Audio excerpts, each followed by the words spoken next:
Hello friends, movies all about এই আপনাদের স্বাগত। অ্যামাজন প্রাইমে আসতে চলেছে সুবেদার মুভিটি, যার ট্রেলার অলরেডি ড্রপ করা হয়েছে। মুখ্য চরিত্রে অনিল কাপুর, মোনা সিং, সৌরভ শুক্লা, রাধিকা মদন ও আরও অনেকে। গল্পটা যদি একটু বলি, একটা এলাকা যেখানে প্রায় গুন্ডারাজ চালায় মোনা সিং ও তার দলবলরা। এই দলবলের বডিগার্ড হিসেবে নিযুক্ত হন retired army officer Anil Kapoor, নিজের পরিচয় গোপন রেখে। কিন্তু বয়সজনিত কারণে তাকে কথায় কথায় ডিসরেসপেক্ট করা হয়, তাকে নিয়ে হাসাহাসি করা হয়, তাকে টেকেন ফর গ্রান্টেড নেওয়া হয়। এই অপমান যখন সহ্যের সীমা পার করে, তখনই অনিল কাপুর অর্থাৎ সুবেদার নিজের আসল রূপ বের করেন, অর্থাৎ তাকে আমরা অ্যাকশন মোডে দেখতে পাই। এটা বোঝাই যাচ্ছে যে অনিল কাপুরকে এখানে মোনা সিং ও তার দলবলকে গোড়া থেকে উপড়ে ফেলার মিশন কমপ্লিট করার জন্যই আনা হয়েছে।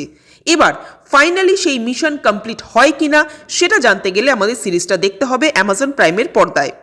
ট্রেলারটা কিন্তু ভালো লাগলো। ট্রেলারটার মধ্যে একটা রনেস আছে, মির্জাপুর সিরিজের একটা ভাইব আছে। যদিও মির্জাপুরের মতো অতটা অবভিয়াসলি নয়, কিন্তু তা হলেও একটা রনেস লক্ষ্য করা যায়। মোনা সিং এই সিরিজের অ্যান্টাগনিস্ট, কিন্তু তাকে খুব কম সময়ের জন্যই পাওয়া গেল ট্রেলারে। অনিল কাপুরকে এখানে বেশ ভালো লাগছে, একটা রাফ অ্যান্ড টাফ লুক দেওয়া হয়েছে তাকে। তার এক্সপ্রেশন, বডি ল্যাঙ্গুয়েজ কিন্তু অ্যাংরি ওল্ড ম্যান হিসেবে বেশ স্যুট করছে।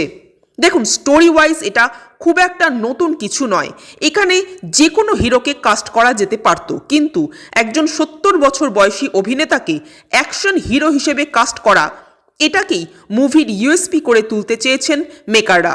এবার দেখা যাক ফাইনালি মুভিটা কেমন হয়। আমার ট্রেলারটা খারাপ লাগলো না, আপনাদের কেমন লেগেছে কমেন্ট করে জানাবেন। আর আমাদের ভিডিও ভালো লেগে থাকলে প্লিজ লাইক, শেয়ার, সাবস্ক্রাইব করতে ভুলবেন না। Thank you.